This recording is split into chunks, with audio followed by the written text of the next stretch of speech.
next installment of ENVISION 2020. It's entitled Expanding the Design Space, OpticStudio plus Gradient Index Optics. I'm Guy Beatty, and later you'll hear from Dr. Ramzi Zahardin, and the two of us thank ZMAX for allowing us to present this work in ENVISION 2020.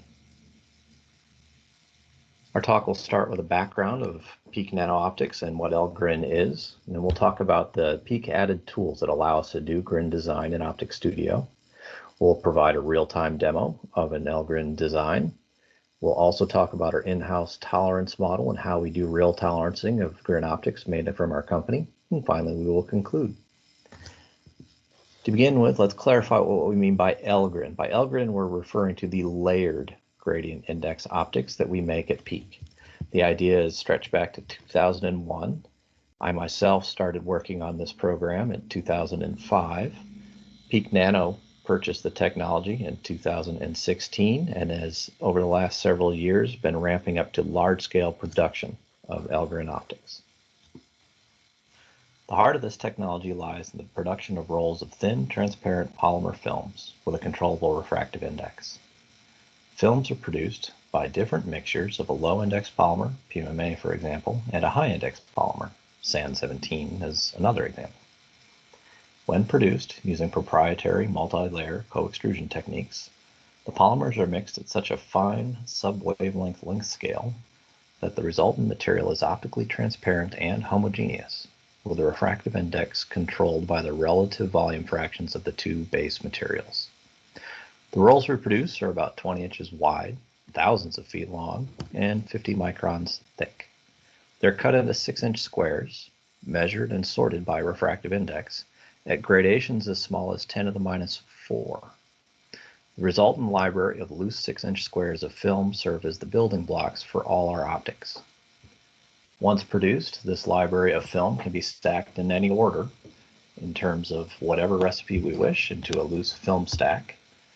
Processing under vacuum, heat, and pressure creates a consolidated GRIN sheet out of those loose films, removes all the interfaces, and results in a monolithic sheet with an axial GRIN distribution. Mildly interesting in and of itself, this material forms a much more powerful GRIN design tool when you can bend it into spherical GRIN preforms. Now all of the ISO index contours within that preform adopt near spherical nested onion-like contours of index. Out of that material, you can cut final lenses. Because these steps are separable, each processing area has separate, stringent quality control and defined metrics. In addition, this allows us to do specific tolerancing and yield analyses, as will be discussed later in this talk. With the degrees of freedom of both the molding and lens shape at our disposal, we can adopt many different permutations of lens. We can have GRIN curvatures that are both positive, negative, and axial. And we can adopt lens form factors of any number of factors, from positive lenses to negative lenses to meniscus to even windows. The kinds of things we can do with these lenses and GRIN geometries combined include monochromatic aberration control, just using the GRIN power, as well as using the GRIN dispersion, which is more common, to correct for axial or lateral color. This slide demonstrates some of our core capabilities, our current fabrication sweet spots, you might say. For example, mechanical diameters from 10 to 50 millimeters, center thicknesses from 1 to 15, spherical or aspheric surface types with very good surface quality. If you have an interest in lenses that conform to these specs or others, and be interested to hear whether or not our lenses might make your products better, please visit the website or contact Ramzi or me directly. We can put you in touch with people who would be happy to explore options to make that happen. Let's introduce some of the distinguishing features of LGRIN optics. As most of you probably know, for an homogeneous lens, which has a uniform material inside, light travels in straight lines and bends in one way at the surface. For a GRIN lens, which has a varying refractive index inside, the difference in index throughout the material creates differences in angles, which on an infinitesimal basis create curved paths throughout a GRIN lens medium. And then the output is refracted into air in this case.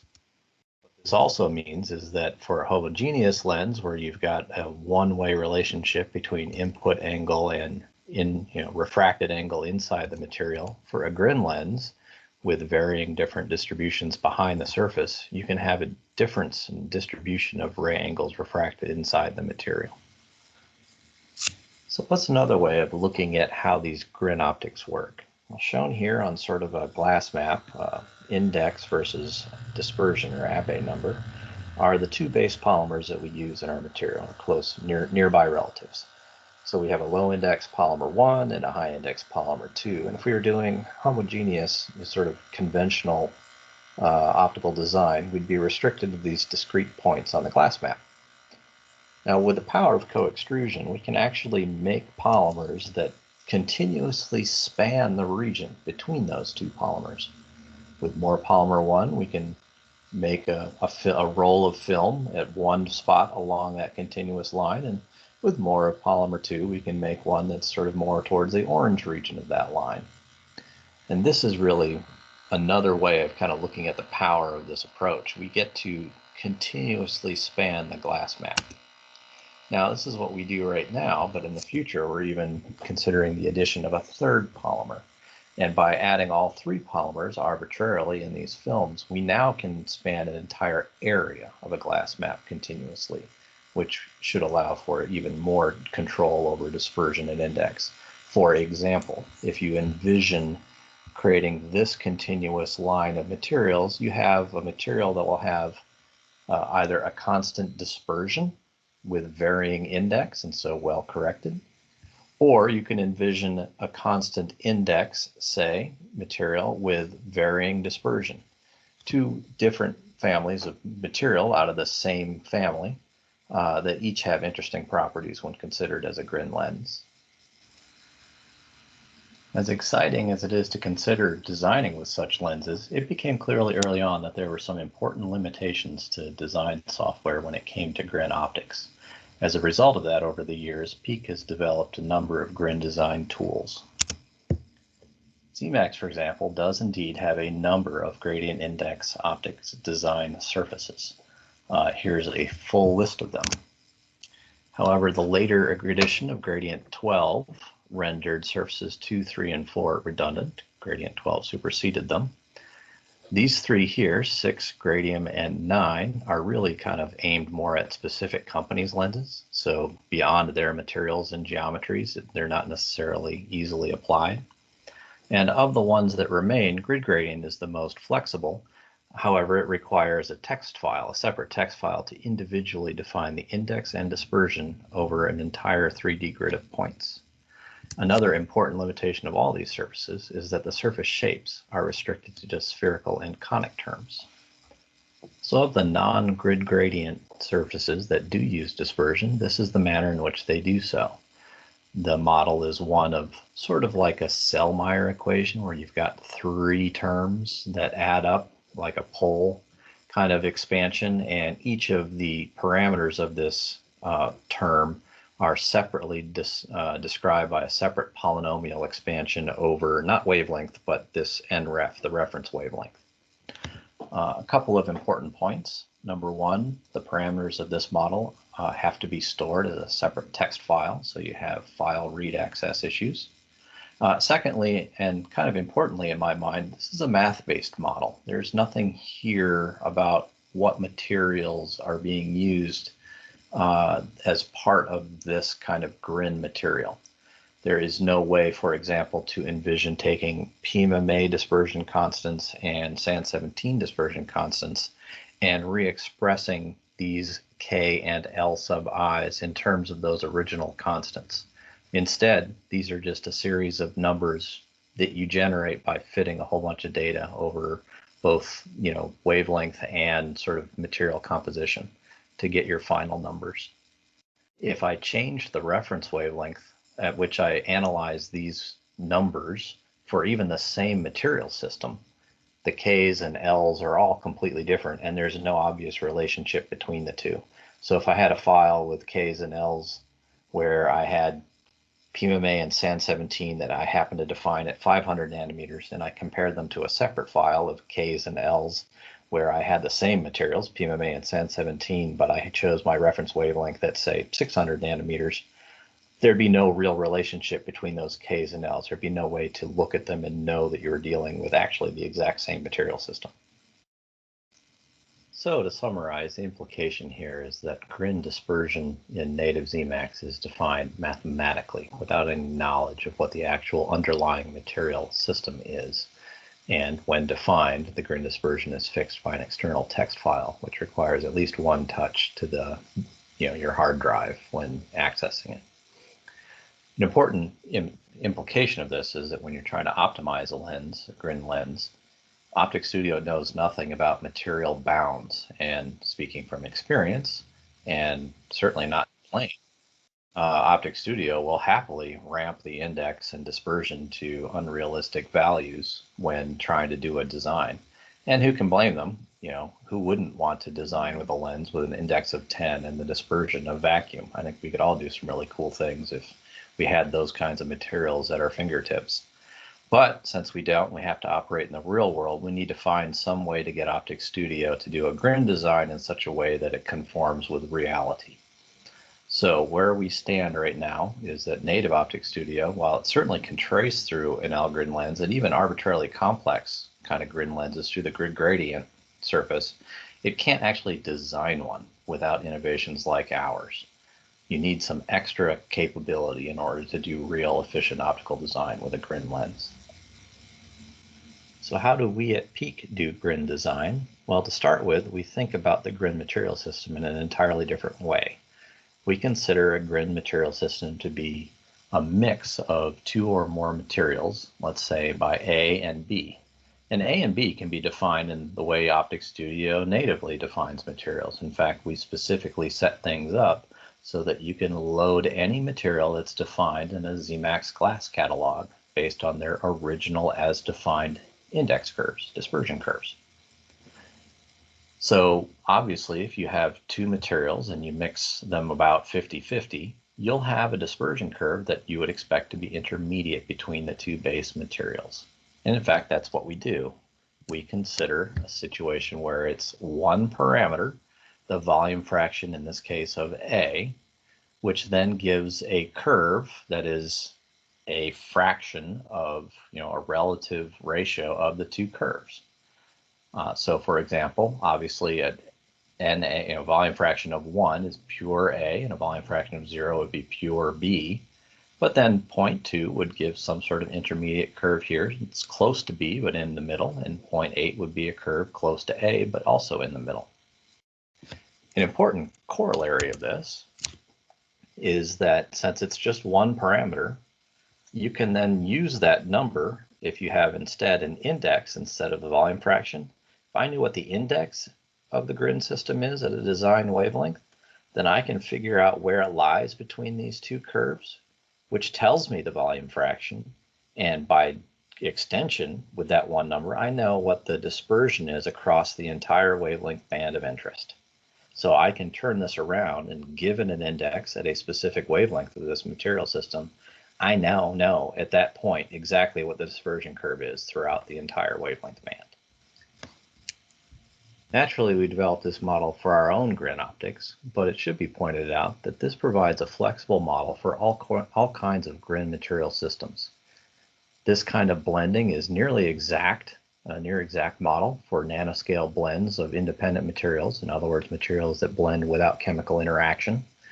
These, like our nanolayer polymer films, but also nanocrystal doped polymers or immiscible nanocomposites of other types. And even though it's not exact, it's a good approximation for mixtures that do have some chemical interactions like diffused species, interdiffusion. Furthermore, if we do develop our 3 model or more material system, you can imagine that a fictional third material could indeed make the modeling of diffused species very accurate as well. It's also important that it calls on native OpticStudio glass catalogs. This means that any of you who are using materials that either are in or you have defined an OpticStudio catalog for can seamlessly pull your materials into our DLL grin surface and do grin design with those materials.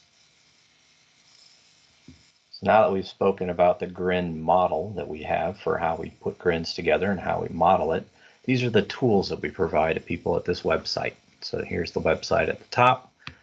What we have there is a user-defined DLL for a grin surface based on our model that has even asphere surface terms, so you can make the surface aspheric.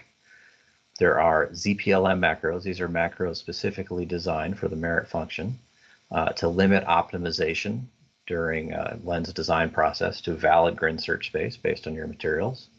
Macros to facilitate automatic material parameter entry from glass catalogs. That's very important because there are an awful lot of numbers to enter. It's tough to do accurately if you're typing it all by hand. And macros that permit visualization of the grin geometry inside your lens, along with the hard numbers that go along with it. And now for the fun part. Here comes a live demo of real-time design in OpticStudio from scratch of a 1-inch diameter f5 achromatic grin singlet. And just to point out, I'm not cheating. I did this on a Dell laptop, i9 based, sure, but it's still a laptop, not a workstation. So the kinds of speeds you see here, they're not something you need super sophisticated computing power for. This is a real-time example of how to use grin design tools developed at Peak Nano Optics to design a 1-inch diameter f5 achromatic grin singlet. And let's dive right in. My aperture is set to float by stop size. I have two fields, one slightly off axis to kind of mitigate coma.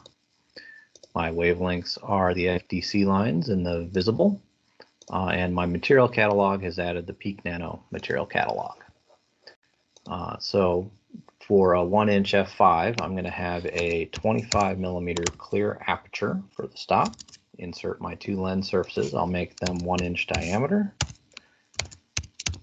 And I'm going to have a 6 millimeter thickness. And now I'm going to make this into the grin surface. So to do that, use a user-defined DLL, and it'll be the one that we'll make available to everyone on our website, version 3.004 at the moment. And we'll start by making it somewhere close to 125 millimeter back focal plane, which should be close to the 125 millimeter f5 design. So let's set up a merit function, f6, set up default stop, 7 rings. That will be our default function. And to get an initial starting point that's kind of close, we'll just vary the front radius to get about that focal distance. And here we see a singlet. It's homogeneous, so if we were to look at its ray fan, we would see exactly what we expect. We've got spherical aberration and chromatic aberration, longitudinal. Now our surfaces are set up so that we have even asphere coefficients to the front surface. That's what these are, with a little normalization constant. So for example, if I were to turn that on and re-optimize, we would get what we expect out of an aspheric singlet. Spherical aberration is corrected, nice focusing colors, except they all focus in different planes. Blue focuses ahead of green, which focuses ahead of red. That's the longitudinal color, which we're looking to fix with the grin lens. But we can't design a grin lens quite yet, because Zmax, if we started adding just an ability to randomly or arbitrarily optimize the index, we'll pick lots of index values way outside of our material limits. So let me first enter our focal length. And now the special grin sauce that we've developed at Peak that allows us to design a grin lens. So this will be a merit function operand, ZPLM, and then we call it 18. And what this is going to do is help us to limit the index actually chosen by Zmax in our grin lens. So it's going to return multiple outputs. We need to, as inputs, first tell it what surface to look for. Surface 2 is our grin lens. This is a sampling parameter. It's going to sample various points throughout the lens. This is parameterized by this number. We'll pick 19 here. And then this is going to be a lower index bound and an upper index bound. And to know what those should be, let's probe our material, grin material report. That's going through our lens file and looking for grin surfaces. Surface 2 is what's picked out. It figures out what materials are there. In this case, it's PMMA and SAN 17, and what their index values are. This is the low index material, so I'm going to paste it to the low index bound, and this is the high index material, SAN 17. That's the high index bound. So now those are set. So what do these report? Well, there are 4 outputs, put 0, 1, 2, and 3. And if I refresh this, we see, refresh. These bottom 2, this is the lowest index that it finds throughout the lens, and this is the highest index it finds throughout the lens. Since the default is a homogeneous index of 1.5, these are just the same number. More importantly, though, are these 2 lines. This is the penalty value for going below our index threshold. So this value is small if I'm above the low index limit. It hits 1 at the low index limit and then rapidly gets big if the index goes below this. Similarly, this line is low if I'm below the index limit, hits 1 if I'm at the index limit, and then gets very big if I exceed the index limit. So if I want to have a properly bound optimization, I need to make sure that that value for this operand 3 stays less than 1. Now actually 1 allows it to go right at the limit and a little over. So rather than 1, I'll actually bound it to be even just a bit smaller, 0.95. And that keeps it safely within the bounds. Same thing for the upper limit. Operand 4 tracks the upper limit. We keep that the penalty function below 1, and we keep it bound on the upper side. So these 6 operands allow us to design a grid lens and keep everything within the material bounds. This is the critical part of doing real grid design with real materials. So now that we have the bounds set up, we come out here. First, I need a geometry. Right now, this is the grid curvature at the front vertex of the lens. And at 0, it means this would be an axial grid, which doesn't help with color. So I need to have a spherical curvature to that. So this will be a 20 millimeter radius curvature bent back away from the vertex. We'll see a picture of that in just a bit. And now these are the way, this is a polynomial that describes how the index varies inside the lens. So I'm going to turn on the first 3 terms, have it be a parabolic variation. So with that and a back focal length, we can now optimize our singlet and see if we do anything to help color. Clearly we've made a lot of progress here. And let's see what the ray fan looks like. The lens doesn't look very different, but the ray fan does. Clearly we've got we've substantially impacted the color of this thing, but we haven't quite done it. Blue is still doing something significantly different than red and green. So maybe I need another term, add 1 more term, re-optimize, and see what we get then. More progress, that's good. Exit. Now all the colors are doing about the same thing. Looks like 1 more surface aspheric term should help flatten these guys out, and it looks like there's a little coma. So let me do the surface aspheric, and then to kind of fix a little bit of the coma, let's actually introduce a non-planar back surface. Re-optimize. Now we've come down to about 1.7 times 10 to the minus 3. This was a 50 micron full scale. Now we're down to a 10 micron full scale. Clearly we've made a lot of progress here. That's probably a pretty good lens. And if we look at, say, its MTF, and pull it down and compare to, say, its diffraction limit, that's not too bad. It's not a horrible lens. Now our index contrast, total contrast, is about 0.08. You can actually do a fair amount with that kind of index contrast. So one other possible thing, this was with surface terms, so this is an A-sphere surface. What if we made it spherical and did everything with just the grin? So I'm going to turn off these terms. I'm going to come out here and let's turn on just a couple more grin terms. Now let's see what happens. So 1.7 times 10 minus 3 was where we were before, and looks like we're getting down below even that. I'll stop it here. Exit. Now go to the 10 micron scale we were at before, and we actually look pretty good. These are a little ripply, but if we look at this MTF, it has indeed marginally improved. And now we've done all of this with nothing but grin. So now you might ask what the grin looks like. So we have a couple of tools. One is sort of a graphical tool, a contour plot. Bring this thing up here, and you can see pictorially what's happening. This is that radius of curvature I was talking about. These are ISO index contours, and they run from 1.49 to 1.57. So this is nearly the full range, 0.08. And you can see that the grin slope is concentrated up here in the edges. The biggest grin slope up here, it's doing more work at the edge of the pupil. Not a surprise, since you're correcting the rays at the edge there. Another thing you might be interested in, what's the precise nature of the index variation along this dimension where it varies? You get that from the grin profile report. This generates 3 windows. There's a report window and 2 graphs. Let me get the second graph out here. Okay, the report window gives you information on the geometry of these contours right here. Reports the min and max index and the volume fractions. So this is the volume fraction of material 2, sand 17. So there's almost no volume fraction at the bottom here. So it's almost pure PMMA, and then it goes up to almost pure sand 17. And that's how a picture of how it varies as a function of distance and index. And you can see that despite the number of terms in the polynomial, this is not a crazy dispersion curve or variation here. It's really just a tweak to a parabolic curve. You get a little steeper here and extend out to the full material range.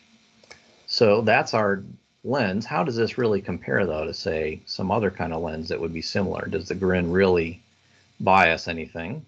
So here we see the end result of that quick design of this F5 singlet. How does it compare to some other similar designs? So this is an off-the-shelf F5 achromatic doublet, homogeneous glasses, and we can see if we compare the ray fans in the middle of the bottom there, that the grin lens has slightly more confined ray fans. If we look at the MTF curves to the bottom right, we can see that a little bit better here than there, a little bit better here than there. Not by a lot, marginal.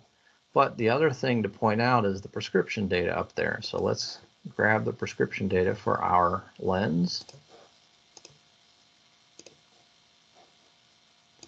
And look at what I'm talking about here. So if we scroll down to the volume element data, element volume data right here, we can see that the volume of our lens is about 2.6 cc. Now the user-defined DLL doesn't know what density, ZMAX doesn't know what density is associated with this. The density of our material is actually about 1.1 grams per cubic centimeter because they're polymer. So 2.6 plus 0.26 is a little under 3 grams for this element. When we compare that to the glass doublet, you can see the glass doublet clocks in at 11 grams, not 10.9 grams. And it's not like these are super dense glasses either. These are reasonable densities. These are lead substituted glasses. So we've got a lens that's about more than 3 times lighter, has comparable if slightly better performance, and doing it all with the grin and spherical surfaces. And if you want slightly better, aesthetic looking ray fans, this is what you can get if you massage the optimization a little bit more, not with any more terms, just working harder on the optimizer to get a little better performance. So that's the design. Okay, now that we've designed the lens, we're going to hand it over to Ramsey, who will talk about some of our tolerancing tools up to and including an example of tolerancing the very lens that we just designed. Thanks, Guy. And now I'd like to shift the conversation over to how we do tolerance and yield analysis within ZMAX. To do this, we've leveraged 2 capabilities within OpticStudio that allow us to create some custom-built tools. One is an extension of our grin design surface for tolerancing, and then the other is an application that makes use of the ZMAX API along with MATLAB to do Monte Carlo analysis and help us predict yield. So diving right in, the tolerance surface model starts with the as-designed lens and adds 4 key capabilities that allow us to model any irregularity within the manufacturing process. The first is surface tolerances, including tilt, decenter, and irregularity. We've modeled the irregularity after the Zernike standard sag plus mid-spatial frequency surface that's been provided with ZMAX. Beyond that, we can tilt and decenter the grin profile with respect to the lens. We cut our lenses out of a grin spherically molded preform, and any slight variation that you can see exaggerated here in this image will result in a tilt or decenter of the profile, and so that's how we account for that. Index contours themselves can also be non-spherically molded, so if there's any asphericity or irregularity to that, we model those features as a Zernike sag as well that smoothly evolves through the volume of the part. And then finally, to the refractive index profile itself, if the films that we use to make up our grin sheet have a slightly different refractive index from nominal, or their thicknesses are slightly off, it will distort the grin profile. And we model that as a perturbation to the nominal grin profile and refit it to a higher order polynomial. Beyond the modeling capabilities of the tolerance surface, there's a couple of other unique features that people may be interested in. One is the use of flags to turn off and on different parts of the model, and this is helpful for speeding up computations when not using every single aspect. A lot of the grin calculations can be very intensive from a ray tracing perspective, and so it's nice to be able to turn those features off and on.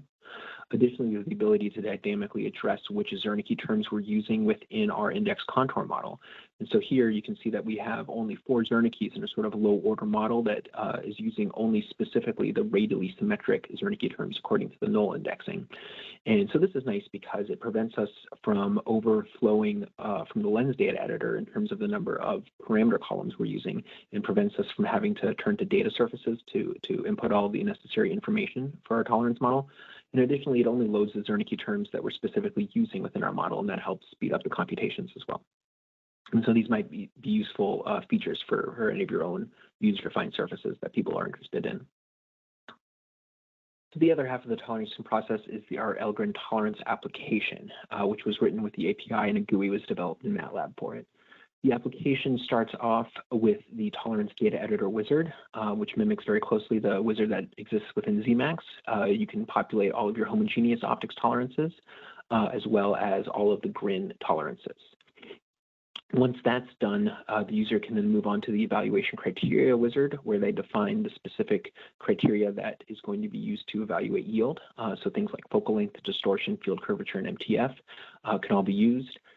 In addition, the user has the option of defining parameters for each of those criteria. So in this example, we have MTF versus field angle. You could also do distortion versus wavelength, so on and so forth. After that, the user moves on to the data collection wizard. There, you can define compensators in the number of Monte Carlo runs, again, closely mimicking the interface that Zemax has provided. And finally, within the results analysis tool, the user has the ability to define specific criteria and parameters that they want to use in their pass-fail analysis. They can set specific thresholds for pass and fail for a system, and you can visualize the statistics of the Monte Carlo run as well as get your yield report from there. So we needed the API for this to extend Zemax's capabilities to handle our more complex parameters, anything defined by a polynomial such as refractive index, the grin contours, or surface irregularity, needed to be handled with the API in order to generate the random samples and refit the new randomly sampled polynomials. In addition, we can extend the evaluation criteria to anything that can be easily accessed through the API, or even custom written analyses can be included. Here you can see a close-up example of an MTF plot where we've plotted the nominal curve in blue, the mean of all of the Monte Carlo runs in this black dashed line, and then at each of these spatial frequencies, you can see the statistical distribution of MTF values that the Monte Carlo analysis provides, as well as the pass-fail rate for the system. Now let's take a look at the Elgrin tolerance application in action. Moving over to Zemax, connecting the tolerance application to your specific lens design file is as simple as clicking the interactive extension button within the programming tab. Here, you just want to make sure that the instance number matches that within Zemax, and you can run any of the sub applications. So looking just at the tolerance data editor wizard, you can see all of the parameters for the homogeneous optics as well as for the grin optics, including index contours, Elgrin surface tolerances, preform tolerances, and the refractive index, and the ability to include or exclude any specific tolerances within that set. For the sake of time, I have already set up the TBE within the file that Guy demonstrated within his design tutorial.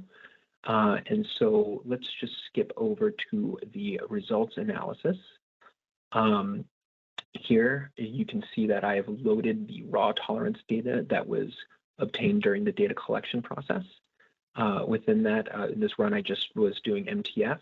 You can look at either the tangential, sagittal, or the average, and we're just looking at it over field angle. So here I've loaded the MTF averaged over tangential and sagittal. I've defined the specific spatial frequencies that I'd like to query for my pass-fail analysis and the specific angles that I'd like to include for field in that. The user has the option of setting the threshold values for pass and fail. For MTF, there's only a need for a minimum, but for other quantities such as effective focal length or distortion, you would want to set a minimum and a maximum value. You can also set a target value, which helps with more quantitative analysis that goes beyond just pass-fail. But in this instance, I just set a minimum value that was 75% of the nominal design. You can then just run the pass-fail analysis.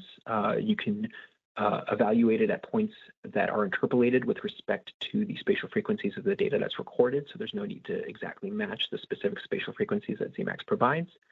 And here you can see the results. And as I mentioned previously, you have the nominal design in blue, you have the mean curve in black, and all of the box and whisker plots show the spread, as well as the pass-fail threshold is defined by this red line here. You can easily change the number of box and whisker plots to your liking, just to give a better visual for how the curve looks at various resolutions. And you have the pass-fail analysis as well. If we wanted to look at the 0.5 degree field point, that's easy to do. And we could, if we would like to, define our own pass-fail, but simple enough to just rerun the analysis. And here you can see now that we can switch between the 0 and the half degree field. In the half degree field case, we just haven't defined any pass-fail threshold. So it just gives us the statistical spread for that plot. And with that, I will hand it back to Guy to close out the presentation. Thank you very much. Okay, and we are at an end of the talk. We'd like to thank ZMAX once again for allowing us to participate here in ENVISION. These are some of the resources, technical resources we mentioned earlier in the talk. And if you have any interest in contacting the company to discuss lens applications of your own, please contact either Dr. Rich Lepkowitz or our president, Chad Lewis, at these email addresses here. It has been a privilege to present this to you, and we look forward to working with some of you in the future.